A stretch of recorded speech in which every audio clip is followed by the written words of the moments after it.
Cinderella का जादुई makeup. बहुत पहले की बात है। बिहार के एक छोटे से गांव चौबेपुर में सिंड्रेला अपनी मां कौशल्या के साथ रहती थी। सिंड्रेला के पिताजी घनश्याम शहर में एक फैक्ट्री में काम किया करते थे। सिंड्रेला के पिताजी की आय कम होने के कारण सिंड्रेला की मां गांव के सेठ के घर में झाड़ू पोछा का काम किया करती थी। सिंड्रेला एक बहुत ही अच्छे स्वभाव की लड़की थी। सिंड्रेला के माता पिता ने उसे अच्छे संस्कार दिए थे। वे सदैव लोगों की मदद करती, दूसरों से मीठे स्वर में बातें करती और बड़ों का सम्मान करती थी। परंतु सिंड्रेला में एक ही कमी थी, उसका काला रंग। सिंड्रेला के काले रंग की वजह से उसके पड़ोस के सभी बच्चे उसको बहुत चिढ़ाते थे। परंतु सिंड्रेला एक समझदार लड़की थी। उसे अपने काले रंग से कोई फर्क नहीं पड़ता था। वो दूसरों की बातों को नजरअंदाज किया करती थी और अपने में ही मस्त रहती थी। एक दिन स्कूल में एनुअल फंक्शन मनाया जा रहा था। सभी बच्चे उस दिन तैयार होकर स्कूल आते हैं। सिंड्रेला भी तैयार होकर स्कूल चली जाती है। सिंड्रेला देखती है क्लास के सभी बच्चे अच्छे अच्छे फैंसी कपड़े पहनकर आए हैं, परंतु सिंड्रेला के माता पिता इतने अमीर नहीं थे कि वे उसे महंगा एक्सपेंसिव ड्रेस दिला सके। सिंड्रेला की माँ सेठ के यहाँ से कुछ पुराने कपड़े लाई थी। उन्हीं में से एक कपड़ा सिंड्रेला आज फंक्शन में पहनकर आई थी। सिंड्रेला के स्कूल में सेठ की बेटी भी पढ़ती थी, जिसे अपने पैसों और अपने पिताजी के नाम का बहुत घमंड था। अरे सिंड्रेला, तुम आ गई। अरे तुमने तो जरा भी मेकअप नहीं किया। देखो तो तुम कितनी काली नजर आ रही हो, और ये ड्रेस तो कुछ जाने पहचाने नजर आ रही है। अरे हाँ, ये ड्रेस तो मैंने पिछले महीने ही रिटायर कर दिया था और मैंने अपने नौकरानी को दे दिया था। तुम्हारे पास ये ड्रेस कहाँ से आई? मेरे मम्मी मेरे लिए लाई थी। अच्छा, तो वो तुम्हारी मम्मी है। ओह सॉरी अगर तुम्हें बुरा लगा हो तो। परंतु सिंड्रेला, आज एनुअल फंक्शन है और तुम कितनी काली नजर आ रही हो रोजाना की तरह। पता नहीं तुम हमारी सहेली क्यों हो? ऐसा क्यों बोल रही हो? अगर कोई लड़की गोरी होगी तभी तुम मुझसे दोस्ती करोगी। अब मेरा रंग काला है तो इसमें मेरी क्या गलती है? मैं तो तुम्हारी हर काम में मदद करती हूँ। मैं तुम्हारा होमवर्क भी करवाती हूँ। अरे तुम इतनी काली हो तो हम क्या करें? और हम ही नहीं, स्कूल के सभी बच्चे तेरा मजाक उड़ाते हैं। मुझे उनकी या तुम्हारी किसी की बातों से फर्क नहीं पड़ता।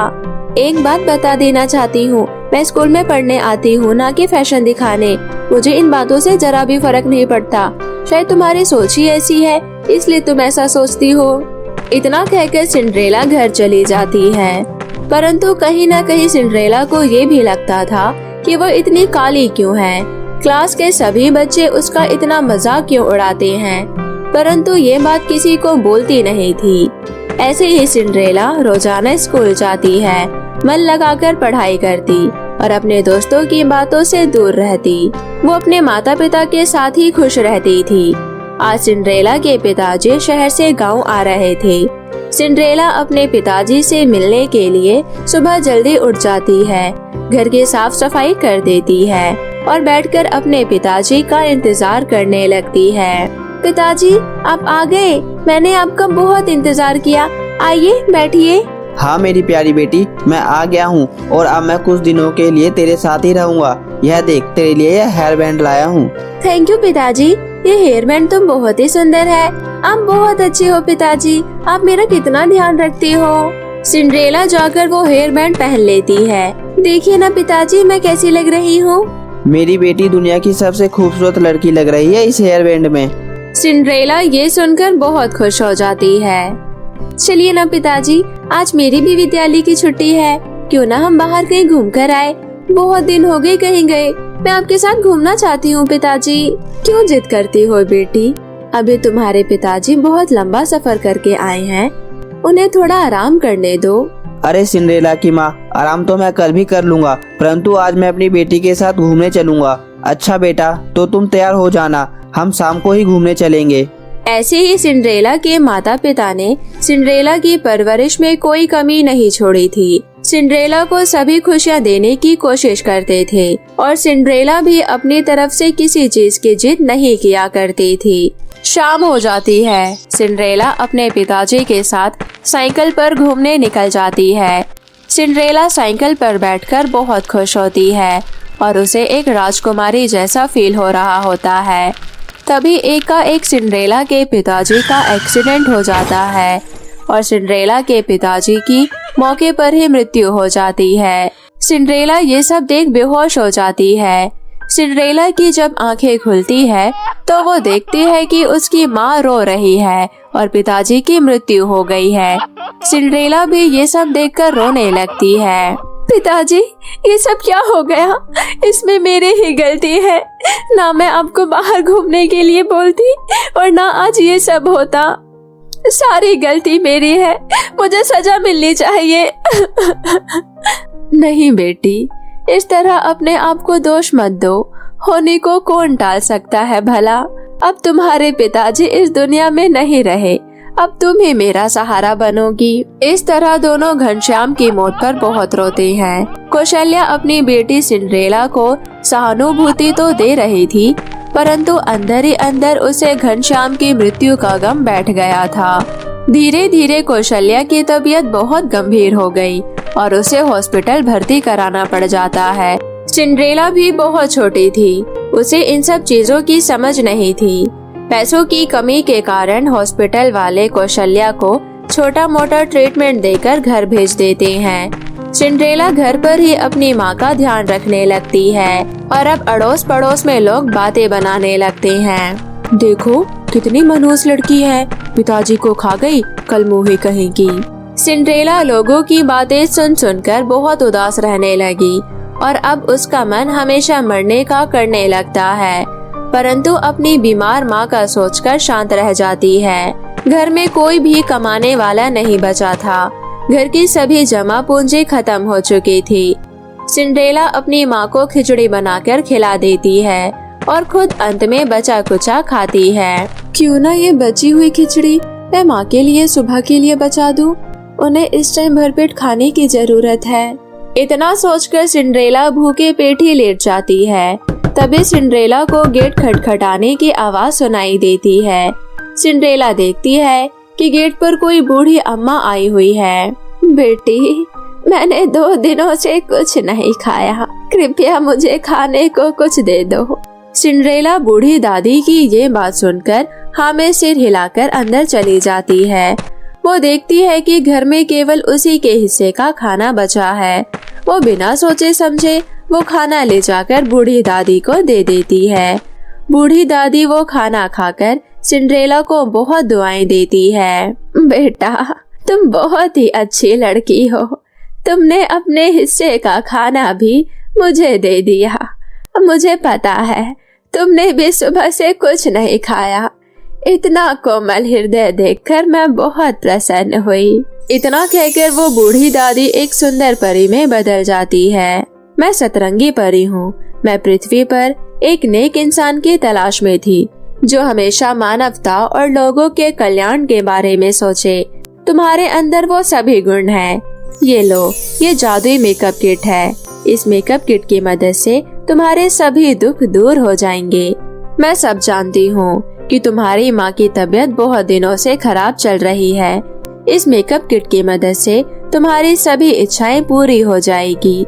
मुझे पता है सभी लोग तुम्हारे काले रंग की वजह से तुम्हें मनहूस मनहूस कहकर पुकारते हैं। इस मेकअप किट की मदद से तुम एक बहुत ही सुंदर लड़की में बदल जाओगी।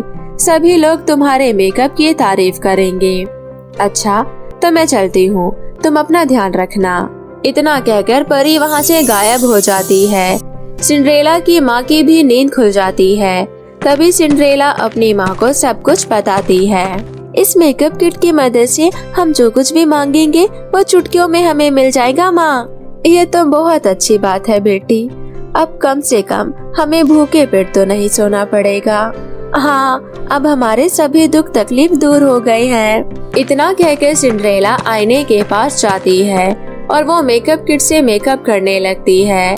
परी के जादुई मेकअप की मदद से सिंड्रेला देखती है कि वो दुनिया की सबसे खूबसूरत लड़की में बदल चुकी है। मुझे तो यकीन ही नहीं होता कि मैं इतनी खूबसूरत हो गई हूँ। मैं कल सुबह ही सबको अपना ये मनमोहक रूप दिखाऊंगी। सिंड्रेला सुबह कुआं से पानी भरने जाती है। गांव के सभी लोग उसे देखकर हैरान रह जाते हैं। क्या मैं तुम्हें सही पहचान रही हूँ? तुम सिंड्रेला ही हो ना? हाँ, मैं सिंड्रेला ही हूँ। क्यों, तुम्हें दिख नहीं रहा क्या? नहीं नहीं, वो तुम इतनी खूबसूरत लग रही हो तो मैं पहचान नहीं पाई। सिंड्रेला कुएं से पानी भरकर अपने घर चली जाती है। सिंड्रेला गांव वालों से इतनी तारीफ सुनकर बहुत खुश नजर आती है। सिंड्रेला जादुई मेकअप किट से खाने पीने का सामान मांग लेती है। आज कई दिनों बाद सिंड्रेला को अच्छा स्वादिष्ट खाना खाने को मिला था। सिंड्रेला तैयार होकर स्कूल चली जाती है। स्कूल में सभी बच्चे सिंड्रेला को देखकर हैरान रह जाते हैं। सभी की नजर सिंड्रेला से हट ही नहीं रही थी। ये सब देखकर सेठ की बेटी कहती है, वाओ सिंड्रेला, तुम तो दुनिया की सबसे खूबसूरत लड़की बन गई हो। तुम रातों रात इतनी खूबसूरत कैसे हो गई? हमें भी तो बताओ। मैं तुम्हें क्यों बताऊं? तुम तो मुझसे बात भी नहीं करती थी और आज तुम मुझसे क्यों पूछ रही हो? ये सब भगवान का आशीर्वाद है जो केवल ईमानदार और सच्चे लोगों को ही मिलता है। इतना कहकर सिंड्रेला वहाँ से चली जाती है। तभी डोली मन ही मन सोचती है, जरूर ये सिंड्रेला मुझसे कुछ छुपा रही है। ये भगवान का आशीर्वाद नहीं हो सकता। भगवान से तो मैं भी रोज यही मांगती हूँ कि मैं दुनिया की सबसे खूबसूरत लड़की बन जाऊँ, परंतु मुझे तो भगवान ने ऐसा कुछ नहीं बनाया और इस गरीब कलमोही को खूबसूरत बना दिया। जरूर इसके पीछे कोई राज की बात है, मुझे पता लगाना चाहिए।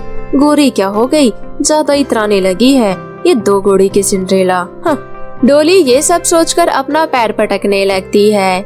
यहाँ सिंड्रेला और कौशल्या हंसी खुशी रह रहे होते हैं। जादुई मेकअप किट की मदद से उन्हें किसी प्रकार का दुख नहीं होता। सिंड्रेला जादुई मेकअप किट की मदद से अपनी माँ का सबसे बड़े हॉस्पिटल में ट्रीटमेंट करवाती है और सिंड्रेला की माँ 2 ही दिन में पूरी तरह स्वस्थ हो जाती है। सिंड्रेला को भी जो चीज की जरूरत पड़ती है वो जादुई मेकअप किट से मंगवा लेती, परंतु इतना सब होने के बाद भी सिंड्रेला के व्यवहार में जरा भी परिवर्तन नहीं आता। वो ज्यादा फिजूल की चीजें मेकअप किट से नहीं मांगती थी। वो जादुई मेकअप किट की मदद से जरूरतमंदों की मदद भी किया करती थी। अब सिंड्रेला के पास खुद का एक आलीशान बंगला हो गया था। सिंड्रेला गांव की सबसे अमीर लड़की में बदल गई थी। ये सब देखकर सेठ की बेटी डोली को बहुत जलन होने लगती है। वो इस सब के पीछे का राज ढूंढने के लिए रात होने पर सिंड्रेला के घर में घुस जाती है। डोली सिंड्रेला के कमरे में हर जगह ढूंढती है, परंतु उसे ऐसी कोई चीज नहीं दिखती जिसकी मदद से सिंड्रेला इतनी अमीर हो गई हो। लेकिन अंत में उसे अलमारी में एक चमचमाती चीज दिखाई देती है। अरे, ये तो एक मेकअप किट है। जरूर ये सिंड्रेला की बच्ची इतनी गोरी और अमीर इसी मेकअप किट की वजह से हुई है। अभी के लिए इसको मैं अपने साथ अपने घर ले जाती हूँ। डोली वो मेकअप किट अपने घर ले जाती है और चुपचाप सो जाती है। सुबह होने पर जब यहाँ मेकअप किट सिंड्रेला को दिखाई नहीं देती तो वो बहुत चिंतित हो जाती है। वो मेकअप किट को हर जगह ढूंढती है। माँ, आपने मेरा जादुई मेकअप किट देखा क्या? मुझे मेरा जादुई मेकअप किट नहीं मिल रहा। तुमने कल रात मेकअप किट अपने ही कमरे में रखा था ना बेटा, तुम परेशान मत हो, ढूंढने पर मिल जाएगा। इतना कहकर सिंड्रेला और कौशल्या दोनों मेकअप को ढूंढने लग जाते हैं। यहाँ डोली मेकअप लगाने लगती है। डोली जैसे ही वो मेकअप को लगाती है वो दुनिया की सबसे बदसूरत लड़की में बदल जाती है। अरे, ये क्या हो गया? मैं इतनी काली कैसे हो गई? एक बार और लगाती हूँ, शायद इसका असर हो जाए। डोली एक बार फिर मेकअप लगाती है और अब उसका चेहरा और काला हो जाता है और साथ ही साथ बहुत सारे दाने भी आ जाते हैं। डोली ये सब देखकर बहुत तेज रोने लगती है। ये मेरा क्या हाल बना दिया है सिंड्रेला की बच्ची ने। मैं दुनिया की सबसे काली लड़की कैसे हो गई? अब मैं ये काला मुंह लेकर किसके सामने जाऊंगी? तभी उसको आइडिया आता है। वो सिंड्रेला के पास रोते हुए चली जाती है। सिंड्रेला, मुझे माफ कर दो। कल रात मैंने तुम्हारा जादुई मेकअप चुरा लिया था और जब मैंने ये मेकअप लगाया तो मेरा ये हाल हो गया। मेरे बार बार मेकअप लगाने के बाद भी ये ठीक नहीं हो रहा। मुझे माफ कर दो मेरी बहन, पर मुझे जल्दी से ठीक कर दो। तुम्हें तुम्हारी गलती का एहसास हो चुका है, परंतु अब तुमने बहुत लेट कर दिया। तुमने मुझे मेरे काले रंग के लिए बहुत ताने मारे हैं। अब तुम देखना कि काले रंग होने पर लोग तुम्हें कितना भला बुरा कहेंगे। फिर तुम्हें समझ में आएगा। मैं भगवान से यही दुआ करूंगी कि भगवान तुम्हें जल्दी से पहले जैसा ही बना दे, परंतु शायद अब तुम जीवन भर ऐसे ही रहो। ये सब सुनकर डोली बहुत उदास हो जाती है और रोते हुए सिंड्रेला के पैर पकड़ लेती है। मुझे माफ कर दो मेरी बहन, आगे से ऐसा कुछ नहीं करूंगी, कृपया मुझे माफ कर दो। ये सब देख सिंड्रेला समझ जाती है कि अब डोली को उसकी गलती का एहसास हो गया है और सब कुछ ठीक कर देना चाहिए। फिर सिंड्रेला जादुई मेकअप किट से कहकर डोली को वापस ठीक कर देती है और इस तरह दोनों हंसी खुशी एक साथ रहने लगते हैं। तो कैसी लगी दोस्तों आपको आज की कहानी, हमें कमेंट करके जरूर बताएं और इसे अपने दोस्तों के साथ भी शेयर करें। और हाँ दोस्तों, अगर आपने अब तक मेरे चैनल को सब्सक्राइब नहीं किया है तो जल्दी से नीचे लाल बटन दबाकर अभी सब्सक्राइब कर ले। तो मिलती हूँ मैं आप सभी से फिर किसी नई कहानी के साथ, तब तक आप अपना ध्यान रखें। बाय बाय दोस्तों।